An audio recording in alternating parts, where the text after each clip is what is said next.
If you're remodeling your basement and you'd like to use one of those spaces as a bedroom, Standard Water can install an egress window system.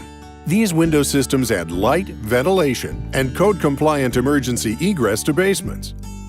They also add value to your home and provide peace of mind for parents who have children rooming downstairs. Our crew digs the hole by hand to minimize any damage to the homeowner's property and protect underground utilities. In this case, we were extremely fortunate this policy was in place. The lines you see are private lines the homeowner had installed and are not reflected on any materials provided by the city. Had we used a backhoe, things could have been very different.